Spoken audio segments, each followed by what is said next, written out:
Kita akan lanjutkan pengajaran kita ya. Kita baca aja satu ayat.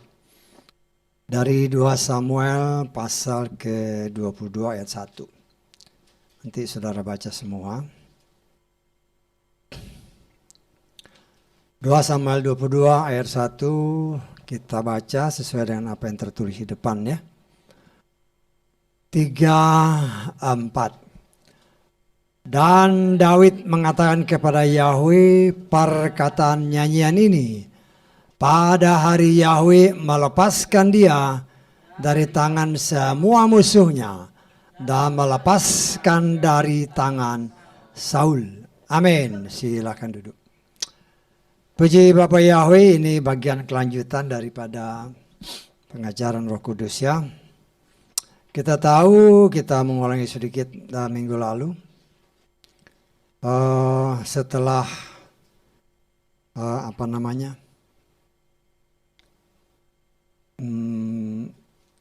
udah lama nggak hujan kan, akhirnya setelah ada penyelesaian antara bangsa Israel dengan orang-orang Gibeon ya, dengan diserahkannya 7 orang keturunan Saul kepada bangsa Gibeon dan mereka membunuh ya semua putra atau 7 orang keturunan Saul ini. Kemudian setelah permintaan itu dikabulkan, kemudian saya percaya Daud berdoa sehingga Bapa Yahweh mengabulkan doanya. Dan kita melihat ya di dalam sebelum ayat 21 ini, di mana Daud ataupun bangsa Israel, nanti saudara baca dalam 2 Samuel 21 bagian-bagian terakhir ya, mereka senantiasa terjadi peperangan antara bangsa Israel dengan bangsa Filistin ya. Nanti kalau saudara baca di dalam 2 Samuel 21 mulai ayat 15 sampai ke 22, di sana ada keturunan-keturunan raksasa ya. Dan diantaranya adalah keturunan atau masih ada hubungan dengan Goliat yang pernah dihadapi oleh Daud dan dibunuh oleh Daud. Dan ini masih ada sisa-sisanya kalau saudara baca, itu ada 4 orang ya, 4 orang keturunan raksasa. Sehingga ada penafsiran di luar sana. Kenapa Daud bawa 5 batu waktu dia berperang dengan Goliat? Jadi penafsirannya karena ada 5 orang raksasa ya. Kalau saudara baca nanti di 2 Samuel 21 ini ayat 15. Ada 4 orang keturunan raksasa yang dihadapi oleh bangsa Israel. Bahkan di sana ya mungkin karena Daud juga sudah mulai menua ya. Sudah mulai lanjut umurnya, mungkin tenaganya juga sudah mulai berkurang. Sehingga ketika dia berperang dengan salah satu raksasa ini, firman Tuhan katakan dia kelelahan. Ya. Dan ini dilihat oleh salah seorang prajuritnya. Ya, yang adalah masih keponakannya ya. Jadi adiknya atau kakaknya si Yoab, saudaranya Yoab, dia yang menggantikan Daud untuk berperang melawan salah seorang raksasa ini ya, yang bernama Yisbi Benob ya. Dan di dalam cerita ini beberapa kali mereka memang berperang ya dengan bangsa Filistin. Dan semua keturunan raksasa ini, orang-orang Gad ini dikalahkan oleh Daud dengan bala tentaranya. Ya. Artinya di sini kita sedang belajar tentang Roh Kudus ya. Kita sedang belajar tentang Roh Kudus. Orang yang diurapi oleh Bapa Yahweh. Tidak putus-putusnya mereka menghadapi peperangan dalam kasus Daud, peperangan secara jasmani. Ya. Bahkan dikatakan dalam firman itu dia berperang dengan raksasa-raksasa. Ya. Memang sejak mudanya dia, sejak muda ya setelah dia diurapi, lawannya raksasa terus. Ya. Baik Goliat dan ini ada 4 orang keturunan raksasa juga. Sehingga kita juga bisa ataupun boleh menafsirkan. Kita juga adalah orang-orang yang diurapi oleh Bapa Yahweh. Sama seperti Daud ya. Diurapi artinya dipenuhi dengan Roh Kudus. Nah kita melihat pada zaman Daud dia menghadapi raksasa yang bisa terlihat dengan kasat mata. Ya, dengan kasat mata. Tetapi pada saat sekarang ini kita pun sebagai anak-anak Tuhan, anak-anak Bapa Yahweh yang juga diurapi dengan Roh Kudus, dimeterai dengan Roh Kudus, kita juga menghadapi raksasa akhir zaman. Bukan lagi secara jasmani, tetapi secara rohani dalam alam roh. Kekuatan-kekuatan yang besar yang harus saudara dan saya hadapi di dalam kehidupan ini. Ya.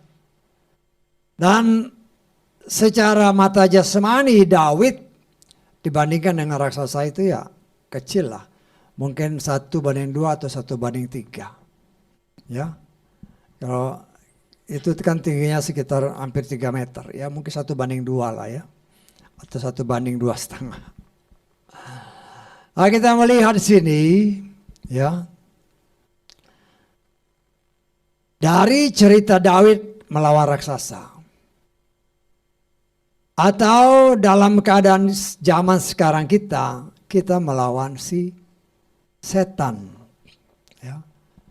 Setan yang kalau kita mau ukur kadang-kadang secara jasmani, setan itu kuat banget. Setan itu dahsyat banget. Setan itu berkuasa banget. Sehingga banyak orang yang percaya pun belum apa-apa sudah gemetar, sudah takut. Ya, sudah takut. Dan itulah cara yang memang dipakai oleh si setan untuk menggenapkan juga apa yang dikatakan. Di mana firman Tuhan menyatakan bahwa setan itu mengaum bagaikan apa? Singa yang lapar. Ya. Dia mengaum bagaikan singa yang lapar. Dan kalau anak-anak Tuhan ketakutan, berarti ada celah. Kita lihat hubungannya ya. Firman Tuhan jelas mengatakan, setan itu mengaum bagaikan singa yang lapar. Tapi dia itu hanya mengaum. Ya, hanya mengaum. Tidak disebut dia mencakar atau langsung membunuh. Tetapi firman Tuhan itu saling berkaitan. Ada tertulis, jangan beri celah, jangan beri kesempatan kepada setan. Saya tangkap. Ya. Nah, firman Tuhan mengajarkan kepada saudara dan saya, jangan takut. Amin. Jangan takut. Kita hanya boleh takut berdasarkan firman Tuhan hanya kepada Bapa Yahweh dan bukan yang lain, ya, bukan yang lain. Nah, di sini kita melihat setan itu punya cara, berbagai macam cara.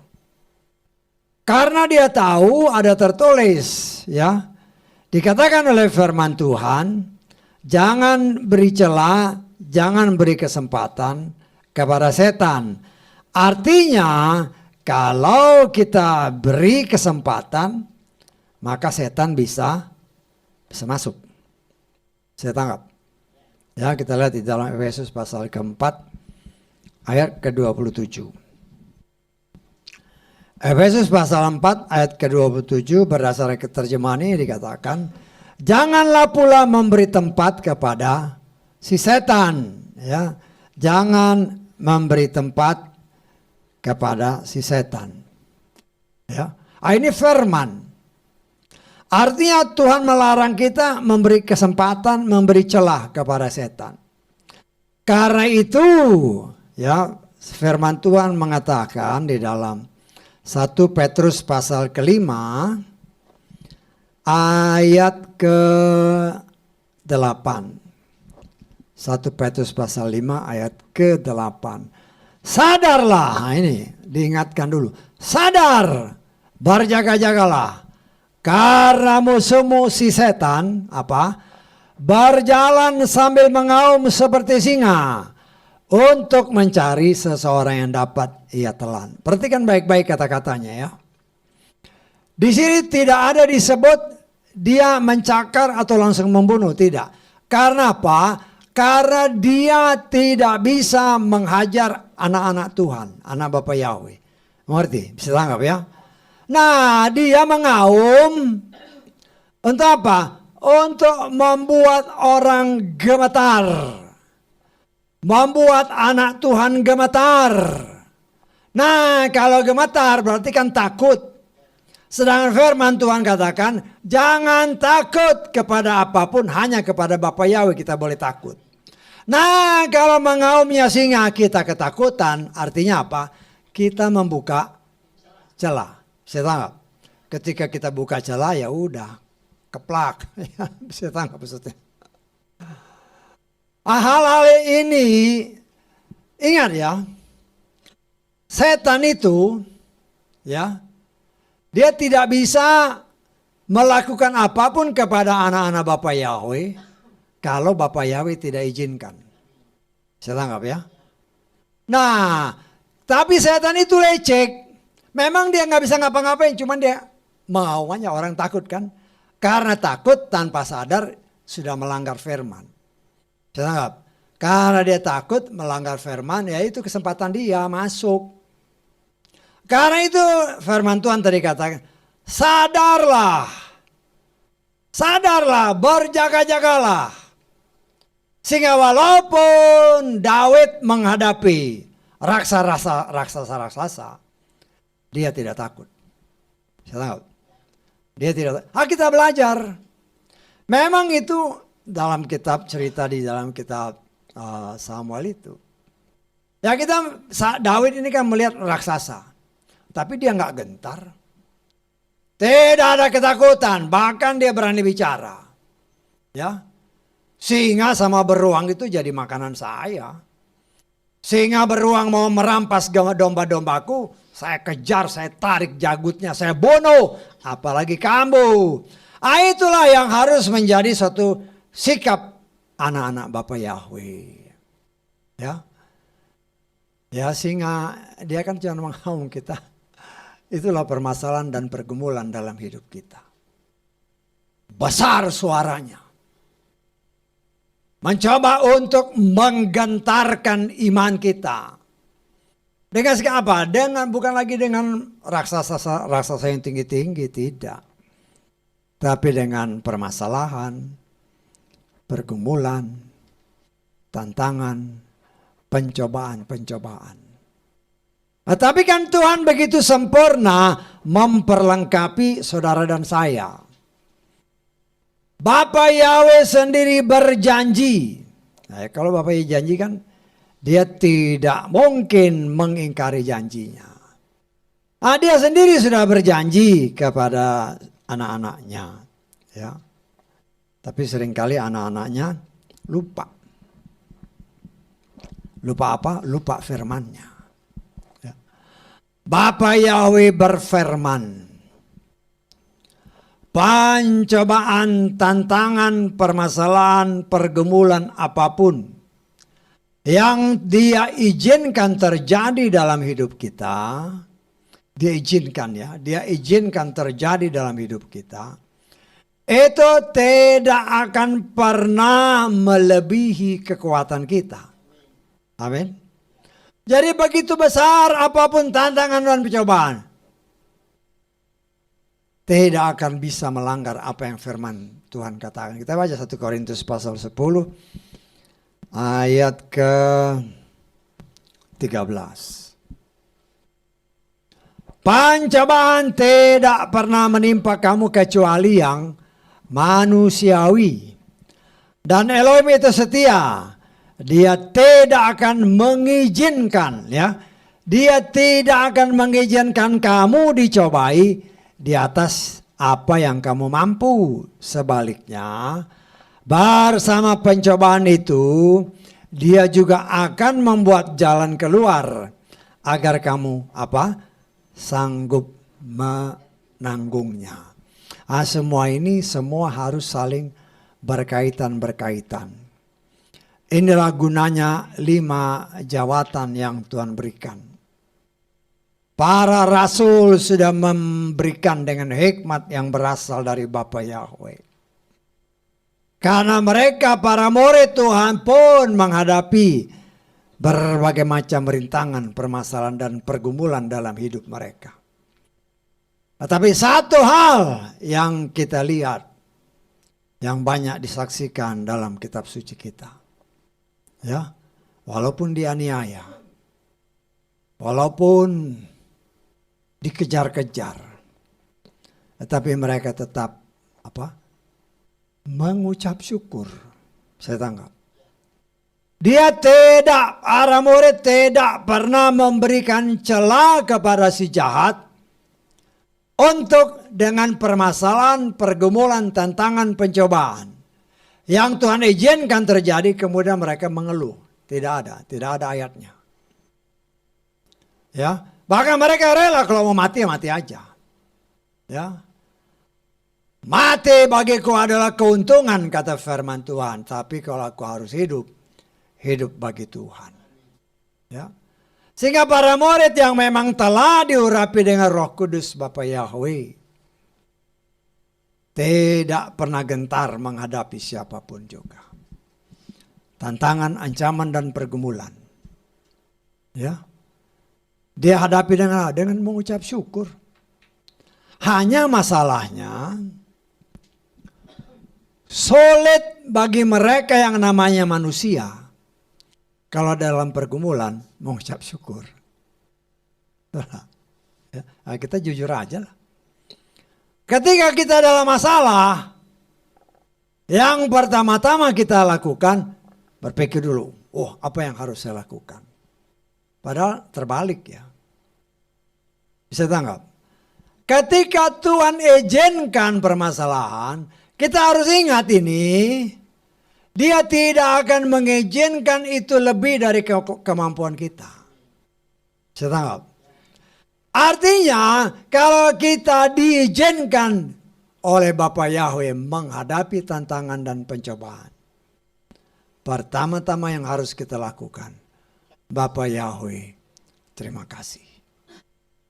Apapun yang Tuhan izinkan terjadi dalam hidupku, saya percaya ada tertulis. Saya ada tertulis. Itu tidak akan pernah melebihi kekuatan saya. Rohmu yang ada di dalamku mengajarku sebagaimana tertulis mengucap syukur. Dan saya percaya, ini senantiasa saya doakan. Ketika kita mengucap syukur, maka roh Bapa Yahweh yang ada di dalam saudara dan saya akan mencelikkan mata kita. Ceklak, saya tangkap. kita melihat jalan keluar. Kalau kita mengeluh, kalau kita menangis, kalau kita mungkin memaki-maki, ya nggak kelihatan jalan keluar. Tetapi ketika kita mengucap syukur, Tuhan terima kasih. Apapun yang Tuhan izinkan terjadi. Oleh karena pertolongan Roh Kudus yang ada di dalamku, Kau beri aku kemampuan untuk mengucap syukur. Dan aku percaya ketika aku mengucap syukur, berarti aku melakukan firman-Mu. Dan ketika aku melakukan dan taat setia kepada firman-Mu, aku percaya. Ya, kan dia bilang kan. Dia sudah buat jalan keluar. Hanya mata kita ini seringkali tertutup. Kenapa? Karena kita nggak mengucap syukur. Kan jelaskan di sini kan. Dan kita lihat ke bawahnya terus. Ya. Elohim itu setia. Dan dia tidak akan mengizinkan kamu dicobai di atas yang kamu mampu. Sebaliknya, perhatikan ayat ini. Bersama pencobaan itu, dia juga akan membuat jalan keluar. Kenapa dibilang akan? Ya kita harus mengucap syukur dulu, saya tanggap. Ketika kita mengucap syukur, artinya kita mentaati firman. Nah dia beri jalan keluar, dia buka mata kita ceklek, oh ada jalan keluar. Saya tanggap. Dan saya percaya ketika kita mengucap syukur, sebagaimana apa yang tertulis dalam kitab suci, ya, Tuhan pun pasti mengirimkan malaikat surgawi yang senantiasa berkemah di sekeliling kita, yang siap menolong kita, membela kita, dan juga berperang ganti kita. Hanya masalahnya hal ini seringkali sulit untuk dilakukan oleh mereka yang menamakan diri umat Tuhan. Ya. Karena belum apa-apa sudah ngomel duluan. Ya. Dalam segala hal, ya, dikatakan oleh firman Tuhan, terlebih pada akhir zaman ini. Ya. Tuhan menghendaki kepada kita. Dalam 1 Petrus pasal 4 kita lihat ya. Ayatnya yang ke-7 ya. Ayatnya yang ke-7. Akhir segala sesuatu sudah dekat. Karena itu hendaklah kamu jernih dalam berpikir dan hendaklah kamu berjaga-jaga dalam doa. Dalam satu terjemahan yang lain, ya, kalau saya nggak salah, LI atau terjemahan sebelumnya, kuasai dirimu. Jadilah tenang, supaya apa? Supaya dapat berdoa. Bisa tanggap? Seringkali umat Tuhan yang menamakan diri umat Tuhan, yang percaya kepada Bapa Yahweh, ketika mereka menghadapi masalah, bukan mengucap syukur, tetapi menggerutu dulu. Kok gini sih? Kok gini ngelawan Tuhan? Kita harus melihat bahwa pada akhir zaman ini memang kadang Tuhan izinkan itu terjadi untuk apa? Dia sedang menguji kita. Dengan segala macam permasalahan dia sedang menguji kita bagaimana kita menghadapi permasalahan itu. Loh kenapa? Loh nanti kan kita akan jadi raja bersama dia. Nah dia menghendaki saudara dan saya memiliki pikiran Hamasya. Yesua ketika dia dianiaya, entahkah dia berdiam diri aja ya dibiarin aja. Memang harus mati ya matilah. Tetapi tidak ada sepatah kata pun keluhan keluar dari mulut bibirnya. Nah saya percaya juga para rasul seperti contohnya umpamanya banyak kan para rasul di situ. Mereka belajar mengikuti teladan Yesua. Ya. Nah, kita sebagai umat Tuhan, raksasa-raksasa yang dihadapi Daud itu pun kita hadapi sekarang. Tapi bukan lagi berbentuk jasmani, tetapi berbentuk alam roh. Ya. Ya, pencobaan yang paling, itulah yang paling besar, itu diri kita sendiri. Kenapa? Begitu datang pencobaan atau Tuhan izinkan pencobaan, kita kan biasanya langsung apa? Emosi kan. Nah, emosi ini yang harus kita kuasailah dirimu, kata firman Tuhan. Supaya tenang, supaya dapat berdoa.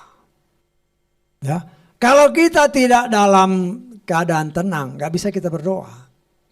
Ya, doa bisa mungkin tapi salah-salah. Ya, nah di sini kita belajar dari cerita-cerita yang telah kita pelajari. Daud, orang yang diurapi Tuhan, hampir seumur hidupnya, dia menghadapi peperangan demi peperangan. Dan peperangan yang paling besar dalam hidupnya adalah melawan dirinya sendiri.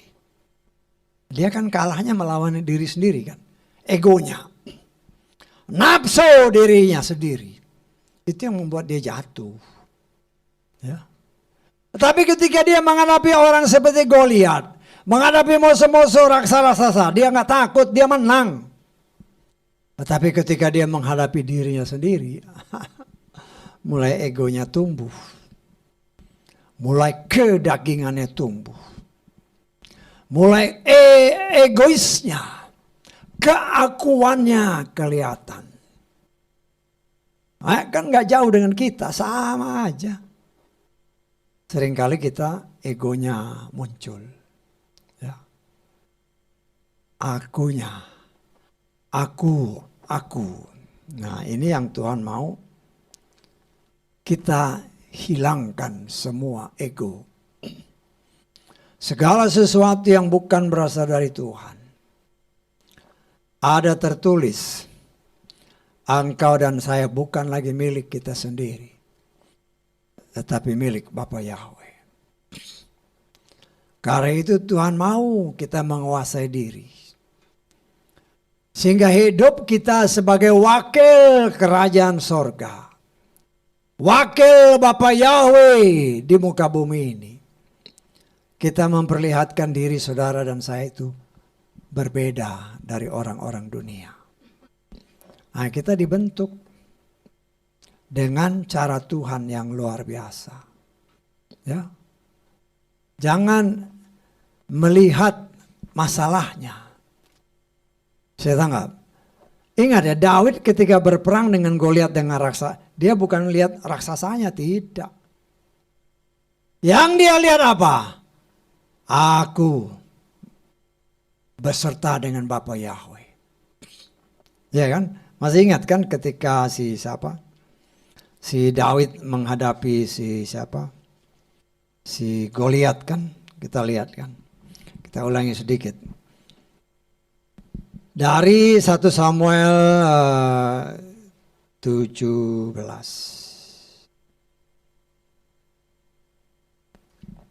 Ya. Kita lihat ya, kita nanti saudara baca semua untuk di rewind lagi ya, di refreshing. Ayat 46-47. Hari ini Yahweh akan menyerahkan engkau ke dalam tanganku. Ini satu keyakinan ya. Satu keyakinan yang luar biasa. Dan aku akan mengalahkan serta memenggal kepalamu. Dan memberikan bangkai pasukan Filistin kepada burung-burung di udara. Kepada binatang-binatang buas di bumi hari ini. Dan seluruh bumi akan mengetahui bahwa ada Elohim bagi Yisrael. Dan seluruh pasukan itu akan mengetahui bahwa Yahweh, perhatikan ini, tidak menyelamatkan dengan pedang, dengan tombak, melainkan bahwa peperangan ini adalah milik Yahweh. Dan dia telah menyerahkan engkau ke dalam tangan kami. Ini satu iman ya. Dia nggak melihat si Daud itu mau berapa besar, si Goliat itu berapa besarnya. Tidak, dia tidak melihat si Goliat pakai persenjataan yang begitu komplit. Tidak, yang dia lihat ya, Langsung dia bilang, hari ini juga engkau akan diserahkan. Kepalamu akan kupenggal, padahal kan belum apa-apa. Tapi dia yakin, keyakinan seperti inilah yang harus kita petik dari cerita-cerita ini. Bahwa saudara dan saya sesungguhnya ada tertulis. Telah dibuat menjadi apa? Lebih daripada seorang pemenang. Hanya kan kita lupa sering kan. Ada masalah. Kalau si Daud kan dia menghadapi Goliat. Kita menghadapi Goliat akhir zaman. Yang kita lihat itu membuat kita gemetar duluan, ketakutan duluan. Nah, kita belajar dari semua ini. Itulah gunanya Roh Kudus. Dia mengajarkan saudara dan saya akan seluruh kebenaran firman Tuhan, mengingatkannya dan menolong kita, bukan saja mengingatnya tetapi mampu mempraktekkannya dalam hidup ini. Nah, kita belajar. Jangan anggap enteng kehadiran Roh Kudus dalam hidup kita. Roh Bapa Yahweh ada di dalam hati kita. Itulah yang diimani oleh Daud. Sehingga walaupun dia belum ngapa-ngapain si Goliat ini, tetapi dia yakin hari ini Bapa Yahweh menyerahkan kau di bawah kakiku. Kupenggal kepala, padahal dia belum lakukan apa-apa. Tapi dia mengimani itu. Nah, kita belajar dari situ. Jangan hanya baca ceritanya begitu. Kita harus melihat, akulah anak Bapa Yahweh yang diurapi dengan Roh Kudus, sama seperti Daud diurapi dengan Roh Kudus. Menghadapi masalah dalam akhir zaman dengan berbagai masalah, kompleks masalahnya. Yang seringkali juga saling berkaitan. Nah, Tuhan kan beri jalan keluar. Sesuai firman tadi kan. Ingat ya. Segala sesuatu harus dikaitkan dengan firman. Karena firman itulah kekuatan kita. Firman itulah Bapa Yahweh sendiri dalam Adonai Yeshua Mashiach. Firman itulah yang akan berperang ganti kita, saudara dan saya. Ada tertulis. Keluaran 14 ayat 14 kita lihat. Keluaran pasal 14 ayat 14. Yahweh akan berperang bagimu. Dan apa? Kamu diam aja. Luar biasa kan itu. Tetapi yang kita lihat, seolah-olah saya sendiri, I'm alone. Tidak. Memang mata kita tidak lihat, ada malaikat di sekeliling kita. Sama seperti Gehazi, pembantunya siapa? Elisa. Ketika dia keluar, waduh, dia lihat tentara ratusan ribu berkeliling di sekeliling mereka. Tapi dia lihat kok Elisa tenang-tenang aja. Elisa tenang-tenang aja.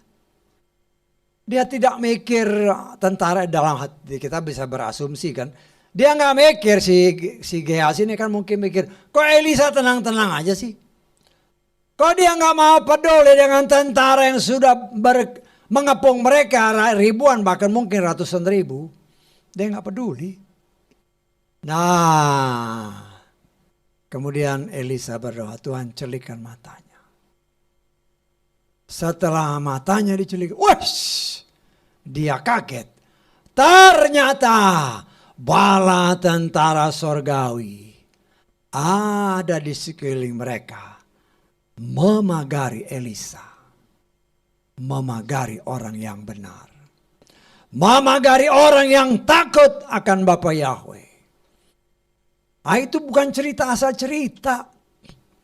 Itu berlaku sampai detik ini bagi saudara dan saya yang percaya kepadanya. Sehingga apapun terjadi masalah dalam hidup kita, Tuhan, nah ini yang susahnya kan, Tuhan terima kasih atas masalah. Susah kan? Sulit bilang Tuhan terima kasih atas masalah ini. Loh susah. Nah kita belajar, Tuhan terima kasih apapun yang kau izinkan terjadi. Aku percaya ada tertulis. Engkau Bapakku Yahweh yang akan berperang ganti aku. Aku diam aja.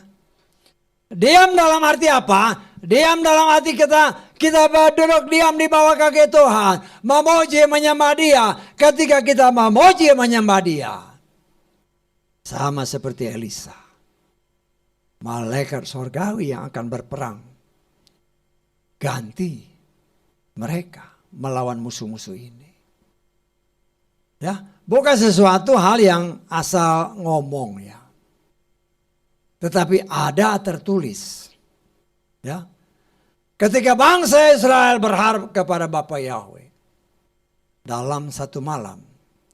185.000 tentara musuh dibinasakan oleh malaikat Tuhan. Kenapa? Loh, Tuhan yang berperang. Saya tahu. Jadi apa yang diceritakan di dalam kitab suci, imanilah itu. Bukan hanya cerita asal cerita. Karena ada tulis semua itu firman.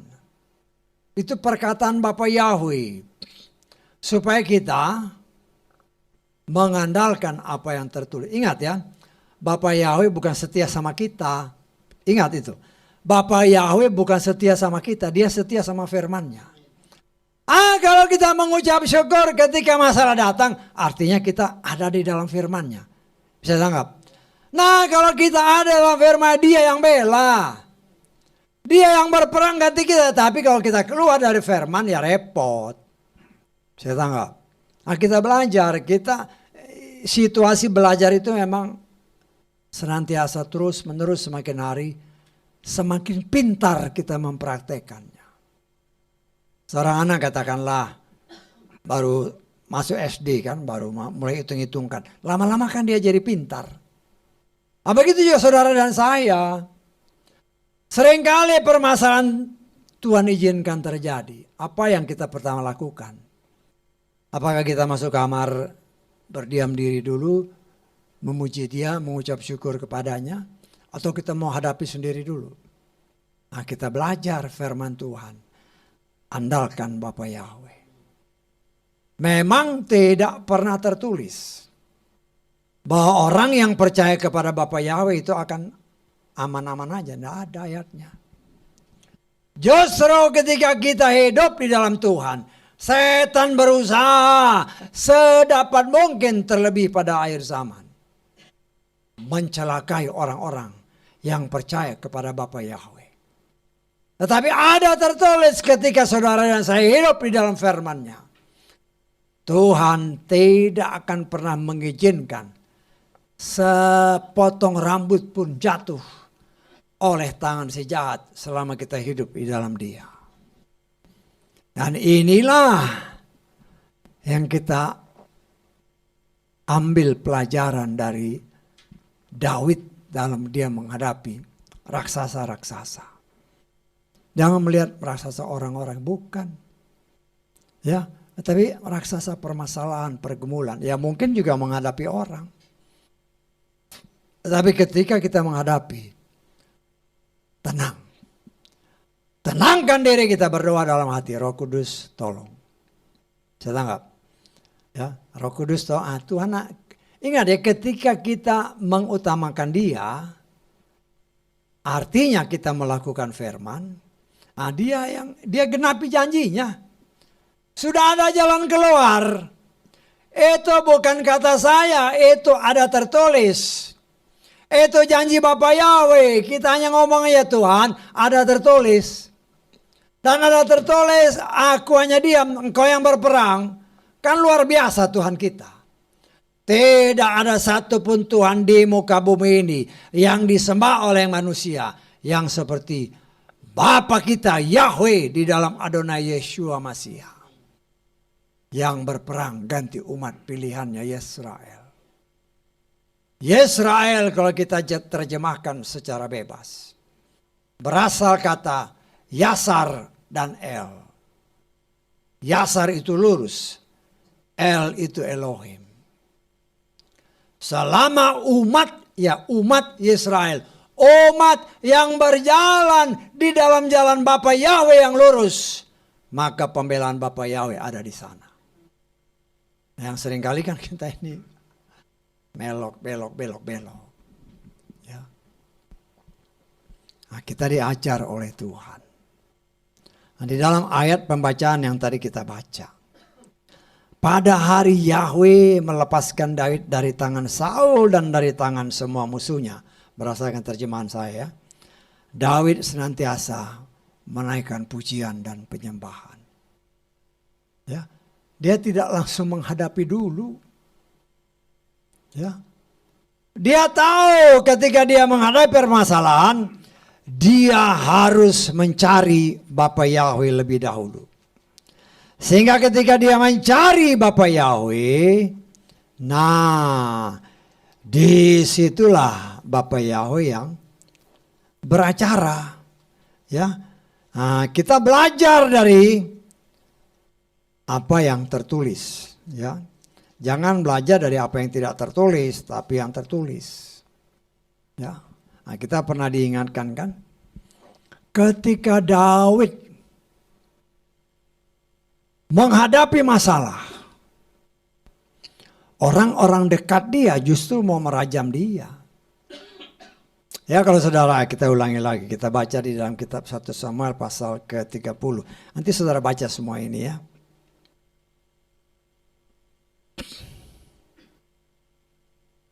Kita baca ayat 4 sampai ke agak panjang ya, ayat ke-8, gak apa-apa ya.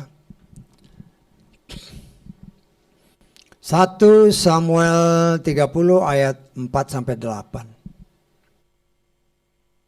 Daud dan orang-orang yang bersamanya meraung-raung dan menangis sampai mereka tidak mempunyai tenaga lagi dalam diri mereka untuk menangis.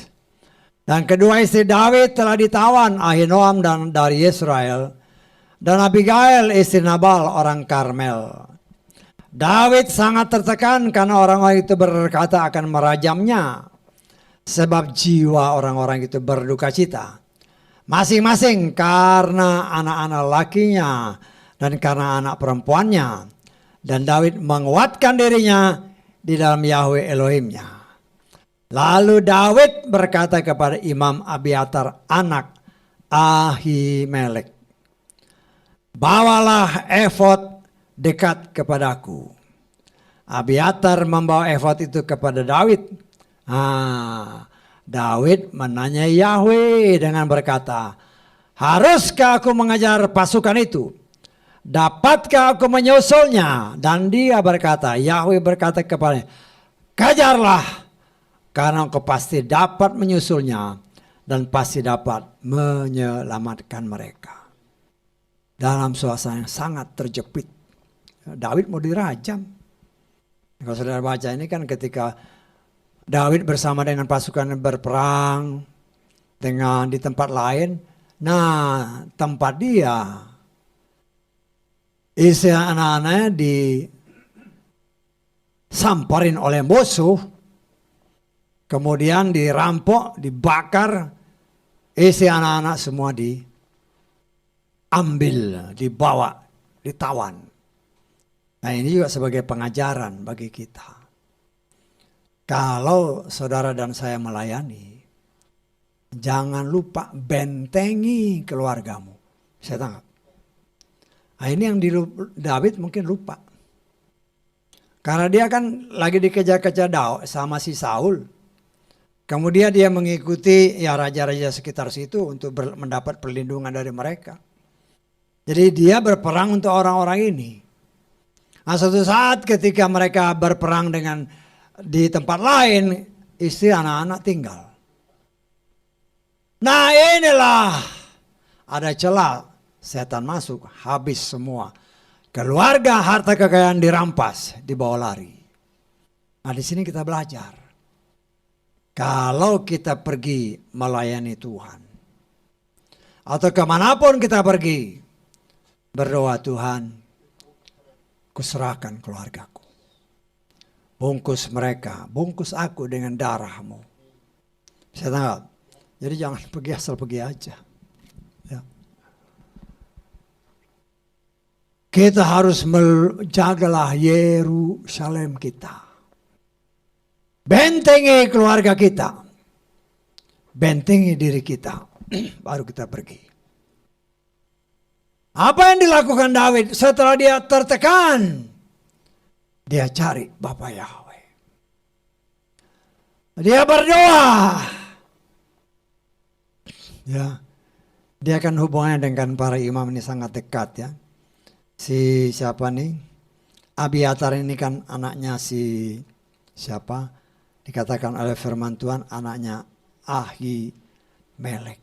Ya, imam-imam yang ada pada waktu itu ya. Jadi dia pergi sama imam-imam ya. Nah, imam-imam ini kan selalu membawa kelengkapannya. Nah, di sini kita melihat ya.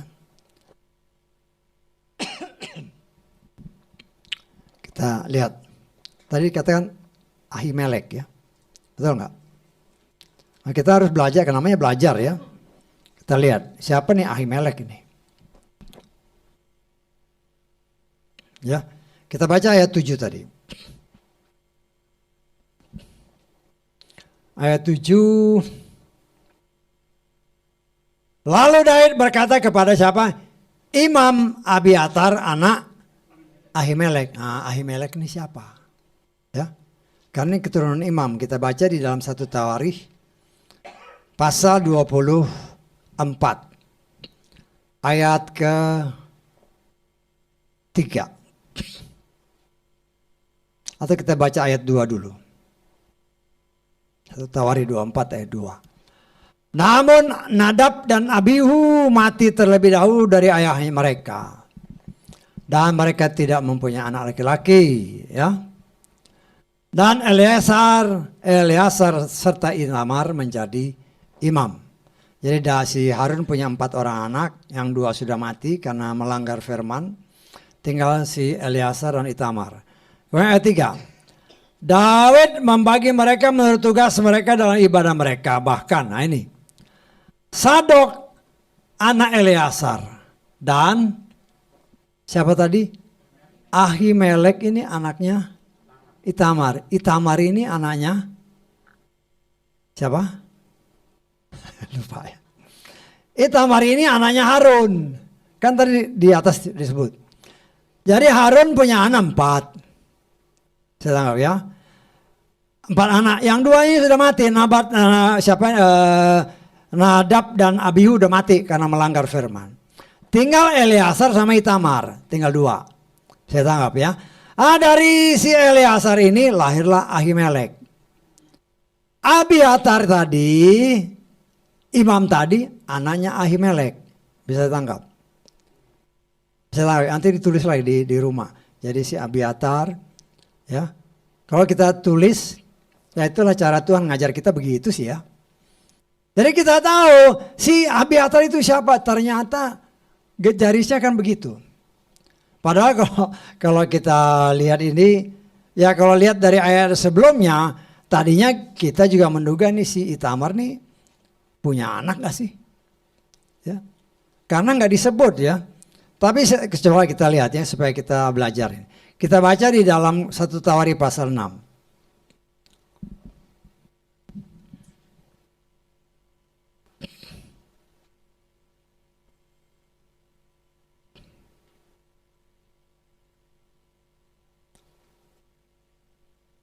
Satu Tawarikh pasal 6 ayat 1.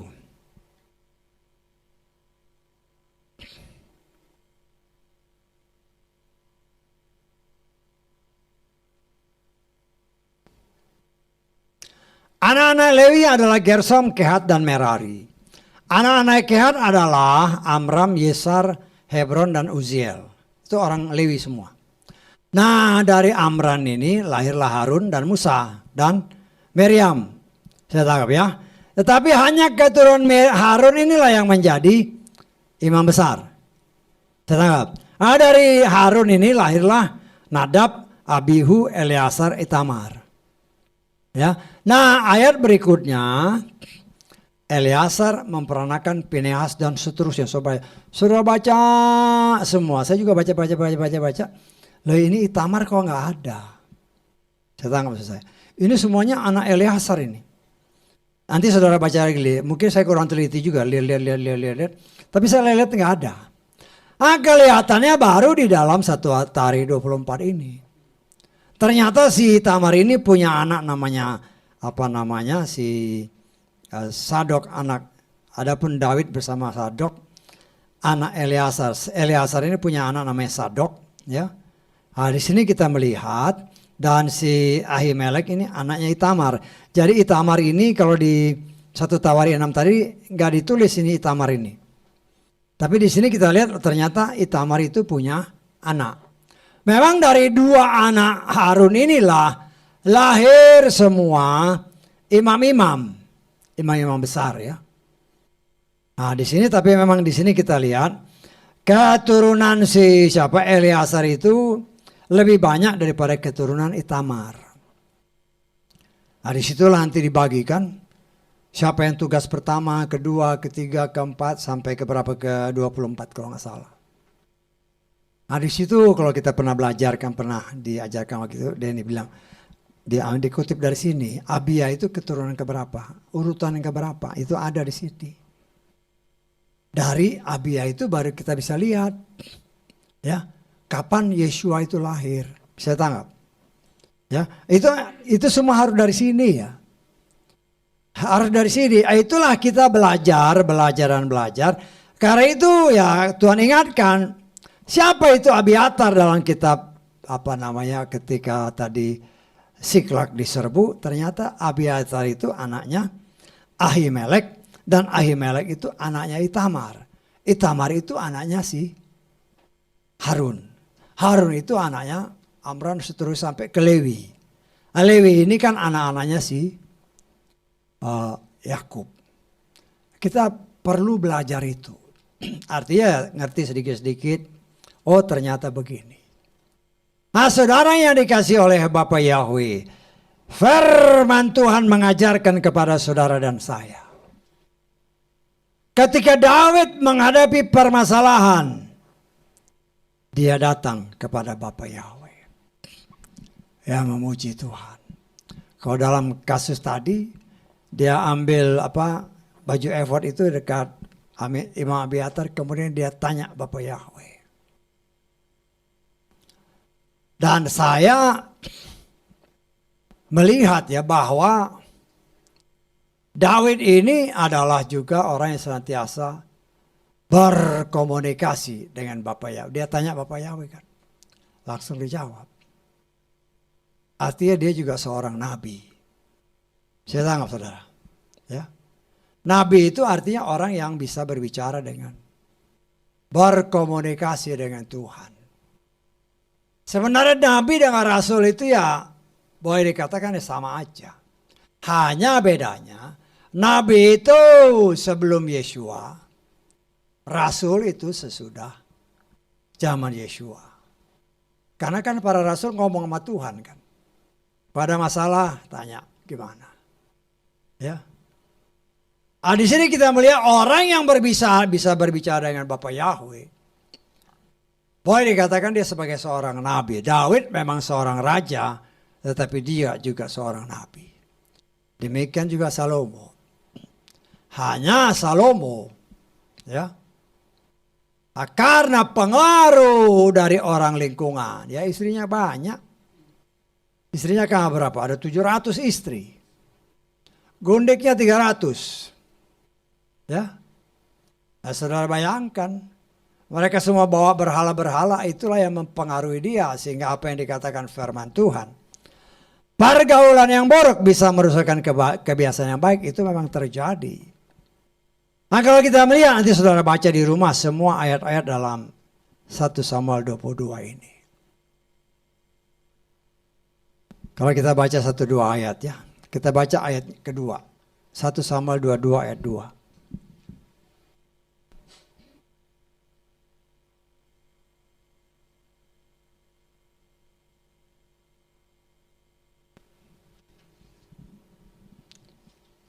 Satu Samuel 22 ayat 2.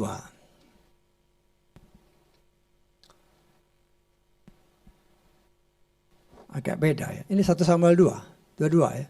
Saya baca yang saya punya ya. Saudara baca ini.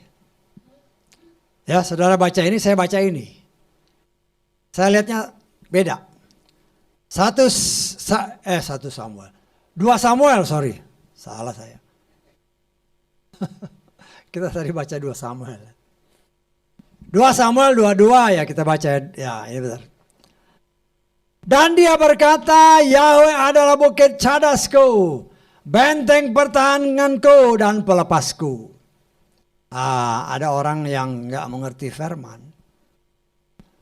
Orang Nasrani itu nyembah batu.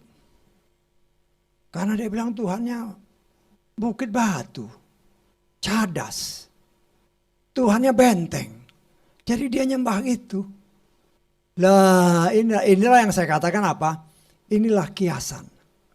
Bisa tangkap? Bukan berarti dia bukit cadas, tidak. Bukannya berarti dia benteng seperti yang orang tahu, tidak. Tetapi Bapa Yahweh itulah yang mempunyai karakter sebagai benteng untuk membentengi anak-anaknya. Bukan dia benteng seperti yang dibayangkan orang-orang di luar sana. Karena ada orang-orang beranggapan, orang-orang yang kepercayaan lainnya. Buktinya dikatakan oleh firman, kan dia mengartikan begitu aja. Itu kata firman Tuhan kan. Bapa Yahweh bukit cadas, batu karang. Berarti dia nyembah batu karang. Bapa Yahweh itu seperti benteng, berarti dia nyembah batu benteng. Loh inilah. Orang luar. Kalau tidak dipenuhi dengan pengetahuan tentang Bapa Yahweh dengan benar, dia akan beranggapan seperti itu. Tetapi kita sebagai anak-anak Tuhan, kita mengimani. Memang dia bukit batu karang kita. Batu karang umumnya ada di lautan, di pinggir lautan. Untuk apa? Untuk menahan gelombang-gelombang yang bergulung-gulung. Gelombang itu tidak akan bisa menyerbu ke daratan selama ada batu karang yang teguh. Itulah gambaran yang Daud ungkapkan. Walaupun begitu banyak macam tantangan yang tidak henti-hentinya, bergulung-gulung kan terus. Bergulung-gulung terus bergantian. Tetapi aku tidak pernah bisa tergoyahkan. Dia benteng tempat aku berlindung. Kata-kata seperti itulah kalau saudara nanti baca semua. Yang juga Tuhan menghendaki. Keluar dari lubuk hati kita yang terdalam. Kita nyatakan dengan lidah, mulut, bibir. Mungkin gak 100% seperti ini. Tapi kita mau Bapa Yahweh, Engkaulah Bapakku. Engkaulah Tuhanku. Kepadamu aku percaya. Dan Engkaulah satu-satunya penolong bagiku. Engkau Elohim yang hidup dan maha kuasa. Dan tidak ada satu Elohim apapun di muka bumi ini yang seperti Engkau. Kata-katakan seperti itu. Kita menyanjung dia. Kita memuliakan dia. Kenapa? Loh, saudara dan saya diciptakan memang untuk itu. Kita ada ini untuk itu. Ya kalau kita diam, batu yang dia suruh nanti. Bukan batu nyanyi ya, batu dia bikin lompat-lompat yang membunuh orang-orang yang gak mau memuji dia. Saya tangkap maksud saya. Dia goyang aja bumi ini kan, keluar semua batu-batu itu.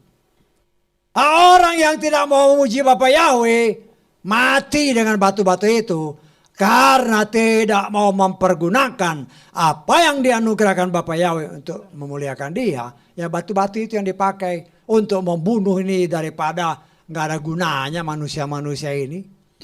Manusia yang diciptakan untuk dia tapi nggak mau memuji dia. Ya pakailah batu-batu itu untuk membunuh semua yang tidak berguna di pandangan Bapa Yahweh karena tidak mau memuji dia. Saya tahu nggak maksudnya? Kita belajar. Ya. Itulah gunanya Roh Kudus. Kalau ada orang kita nggak bisa ngomong, itu namanya menghina Tuhan. Ya, kadang-kadang saya nggak bisa nyanyi. Padahal kalau nyanyi dunia, wah joget-joget, luar biasa, lupa semua. Tapi kalau nyanyi memuji Tuhan, menyembah Tuhan, keluar kata-kata seperti itu, nggak bisa. Kata-kata negatif itu diajarkan oleh Bapa Yahweh melalui Roh Kudus-Nya. Bagi saudara dan saya, hilangkan semua kata-kata negatif. Semua kata-kata negatif hilangkan. Karena itu pernah saya ajarkan, ya. Kalau umpamanya anak-anak di interview kan, untuk pekerjaan, ya, kan dikasih soal, bisa nggak? Nah, tergantung jawabanmu. Kalau bilang, aduh susah Pak, nggak bisa, pasti gagal. Bisa datang nggak maksud saya? Tetapi betapa sulit sekalipun yang harus kita hadapi, saya bisa Pak. Yakin? Yakin. Ya. Kenapa yakin? Ya kayak kita, loh, kan di semua itu ada petunjuk. Ya, selain kita, utama ada Bapak Yahweh. Dia yang membuat saudara saya mampu, tapi belum apa-apa sudah bilang, ya sulit, ya nggak bisa. Ya jadilah seperti itu. Apa yang kau katakan, itulah imanmu, itulah yang terjadi. Kita belajar.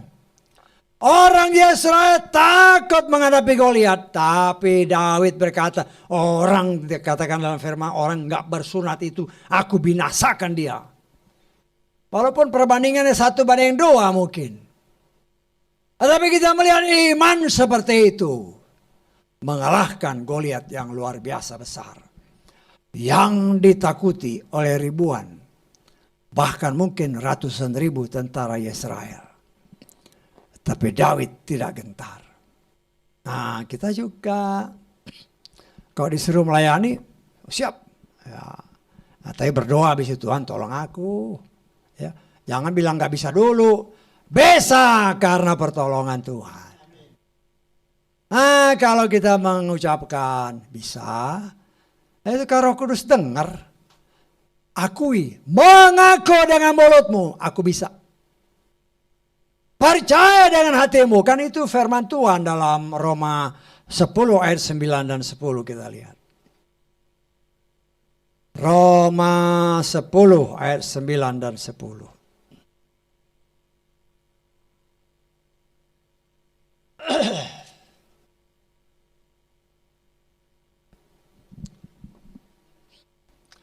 Sebab jika kita mengakui Tuhan Yeshua dengan mulutmu dan percaya dalam hatimu bahwa Elohim telah membangkitkan dia dari antara yang mati, maka kamu akan diselamatkan. Sebab untuk pembenaran dipercaya dengan hati dan untuk keselamatan diakui dengan mulut. Jadi mulut sama hati itu harus satu. Ketika kau bilang, aku bisa, pasti bisa. Saya membandingkannya dengan pengalaman saya sendiri soalnya. Ya, pengalaman saya sendiri. Ya, utama dalam pekerjaan-pekerjaan. Ya. Apa ini pekerjaan bapaknya di laut sana kan. Ya, karena kita harus kerja sendiri. Tapi aku percaya aku tidak pernah sendiri. Nah, malaikat Tuhan tolong. Kadang-kadang kita harus, ya kadang mungkin overhaul mesin, overhaul turbin, pompa, semua dari landing board itu kan pompa-pompa itu sampai ke helipad sana, itu kan peralatan begitu banyak, sampai keren-keren itu harus kita bisa tangani, harus bisa. Dan kebetulan grup saya itu menangani satu area. Satu area itu seingat saya ada sekitar 168 atau 63. Platform-platform kecil dan platform besar. Artinya kalau ada 163 itu berarti ada 163 kren. Karena setiap platform itu harus ada kerennya. Krennya bukan satu jenis, macam-macam jenis. Turbin juga ada puluhan. Generator juga puluhan, bahkan mesin-mesin ratusan. Nah, kita harus bisa menguasai. Sehingga kalau ada problem kita datang bisa selesai. Karena waktu yang diberikan juga amat singkat. Ya. Kenapa bisa? Karena kita yakin kita bisa bahwa ada yang menolong, yaitu Roh Kudus. Tapi kalau belum, aduh gimana ya? Sulit ya. Nah udah. Akan atasan lihat, loh ternyata gak bisa nih. Dari situ kita belajar, itulah pengalaman secara pengetahuan dunia, tapi dalam kehidupan rohani sebagaimana tertulis. Akui dengan mulutmu, aku bisa. Kenapa aku bisa? Karena Bapa Yahweh ada tertulis. Engkau diam aja, aku yang berperang. Itu kan tadi kitab Keluaran. Dia itu setia sama firman, bukan setia sama orangnya, tidak. Tetapi kalau kita setia melakukan apa yang dia firmankan, maka Bapa Yahweh ada tertulis. Turut bekerja dalam segala sesuatu. Untuk apa? Mendatangkan kebaikan. Bagi siapa? Nah, kita baca di dalam Roman berapa itu? 8:28. Jadi jangan asal ngomong aja pada siapa kan gitu nanti. Roma 8 ayat ke-28.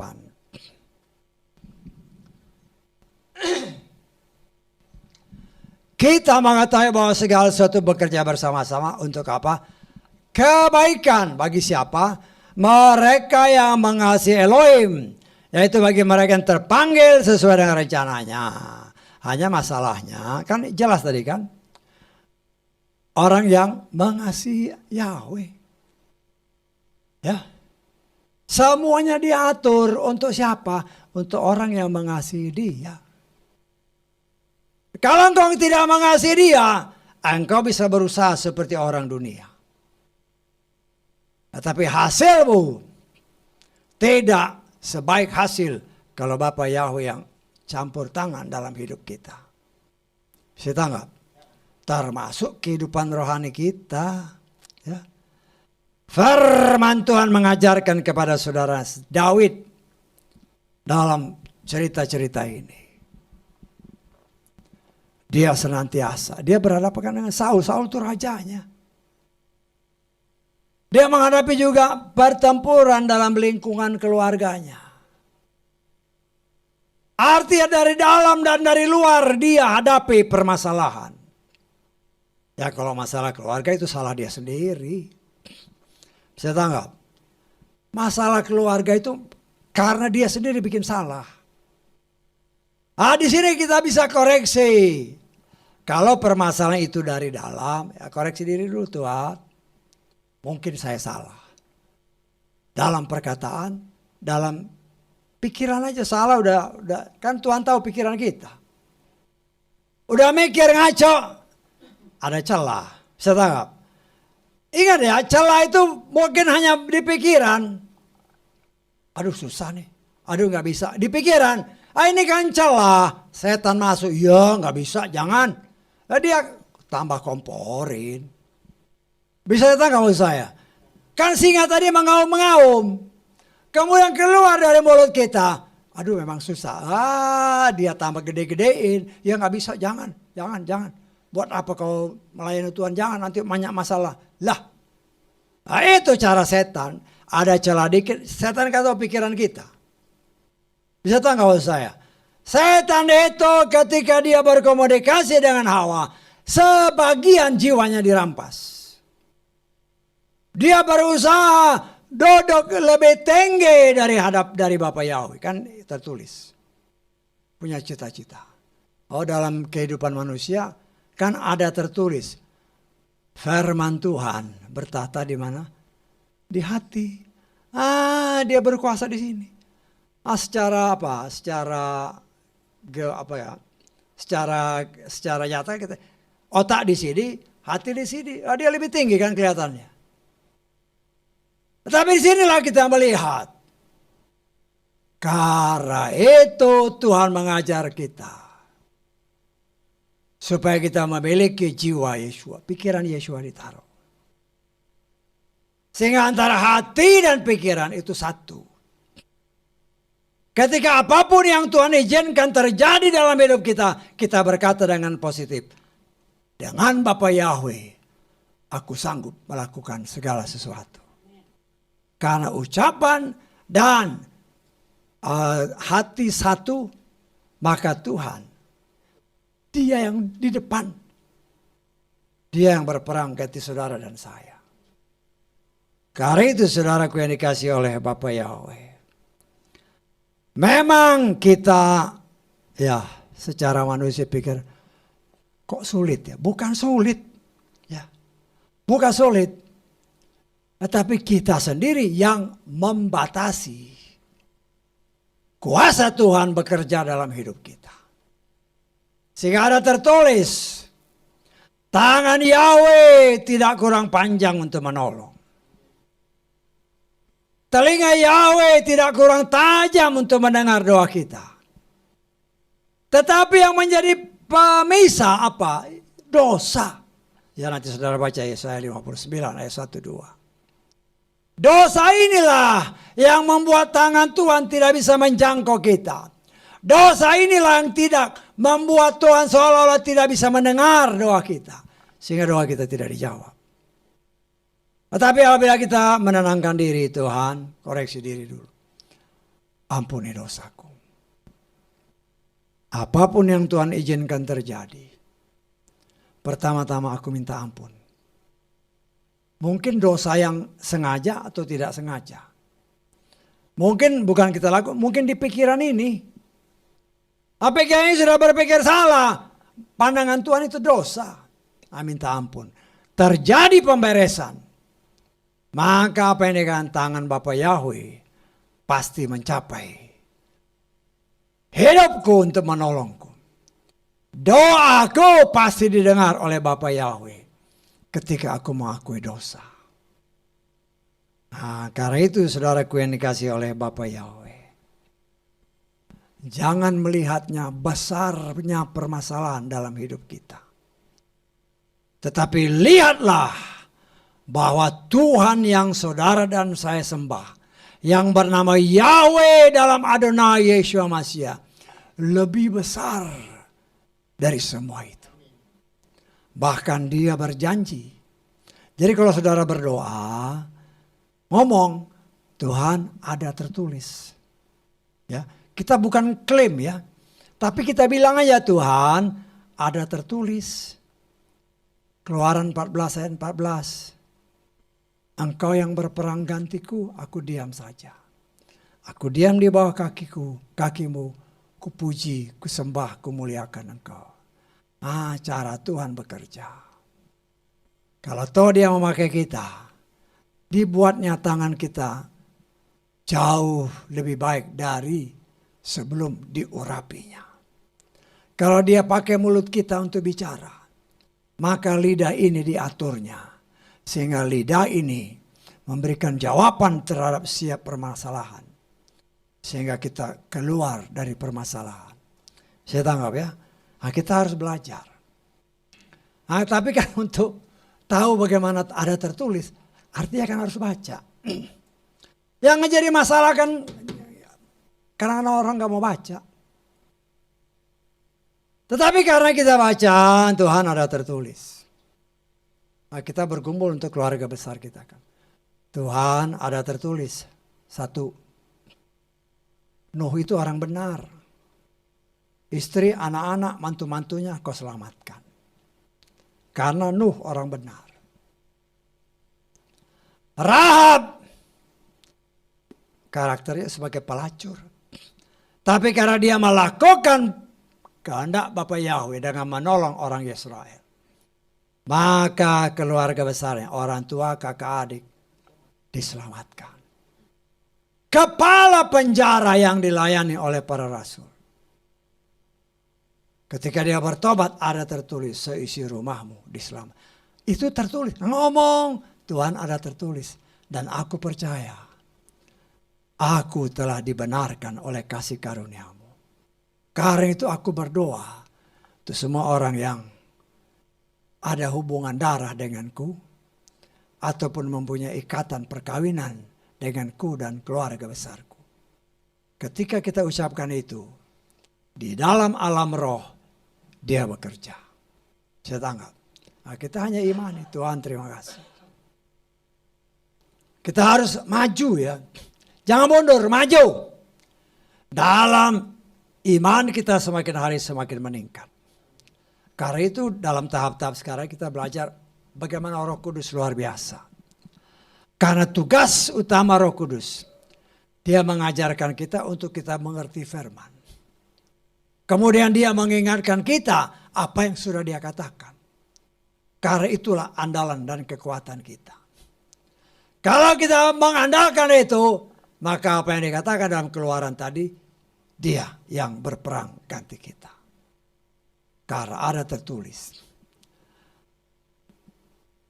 orang yang mengasihi dia, kan Roma 8 tadi kan.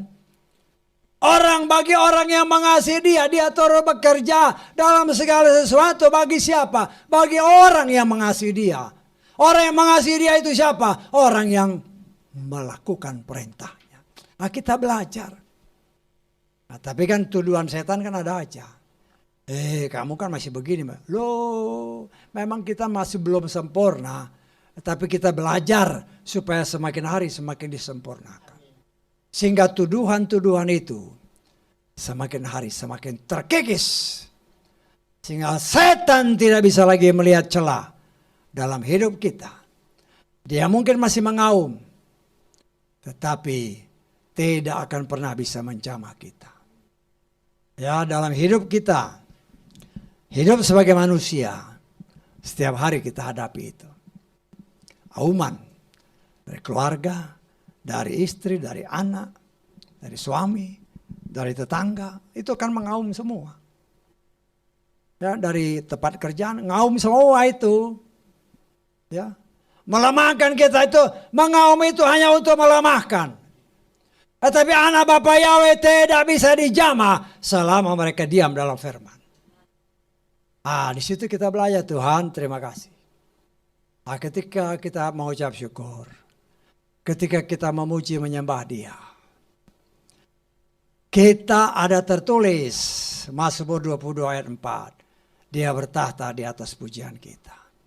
Ketika Dia bertahta di atas pujian kita, maka damai sejahteranya menguasai kita.